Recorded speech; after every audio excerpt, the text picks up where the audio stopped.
5 minutes to the gentleman from California, Mr. McClintock. The gentleman from California is recognized for 5 minutes.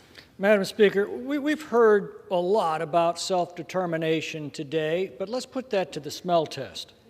The options that the Democrats are presenting to the Puerto Rican people don't include the most obvious choice to remain as a Commonwealth. So if you prefer the status quo, you're completely out of luck. The Democrats have already decided you're not allowed to vote for that. That's not self-determination. That's rigging an election. Now, if none of the three options the Democrats have chosen for you gets 50%, then there's a runoff, even if the option dropped was the clear second choice of voters. And a narrow transient majority seems to be the most likely, since the November 2020 plebiscite scored just 52.5% in favor of statehood, 47.5% opposed, with just 53% turning out to vote. And completely ignored is the right of all the American people to discuss and decide so momentous and irreversible a question as this. Statehood would mean that the next reapportionment, other states will lose a total of 4 seats in the House of Representatives in order to accommodate the Puerto Rican delegation. Only about 20% of the population is fluent in English, which means that we would be admitting a state whose vast majority is isolated from the national political debate that is central to our democracy. Nor will statehood solve Puerto Rico's economic problems. Residents would now have to pay all federal income taxes from which they're currently exempt. The GAO estimates that would cost Puerto Rico 70% of its existing manufacturing base. And there's not even a CBO estimate of the cost to American taxpayers of admitting a chronically mismanaged and utterly bankrupt state government. The economy of Puerto Rico is expected to underperform the national economy, which is itself a disaster.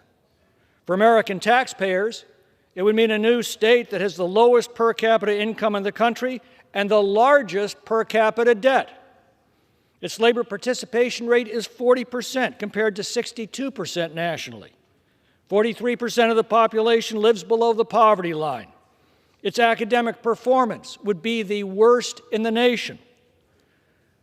So, how does it benefit America to admit a state that will be the most indebted, uneducated, poorest, and least employed state in the nation? And we don't get to consider that question because under this bill, Congress gets no further say in the matter once Puerto Rico has voted. That makes it a blanket abrogation of the responsibility of Congress to make these decisions in the best interests of all of the people of the United States. Whichever of the three options is chosen would be automatically enacted without any further debate or decision by Congress. It hands the constitutional authority reserved for the welfare of the entire nation to the hands of what would be a narrow and transient majority in Puerto Rico. The only debate in Congress on Puerto Rican statehood is the debate that we are having right now, when the nation's oblivious to the legislation or its implications.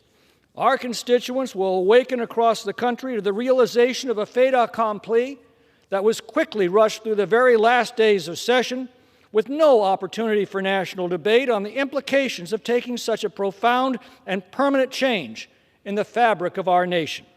This is as cynical as it gets.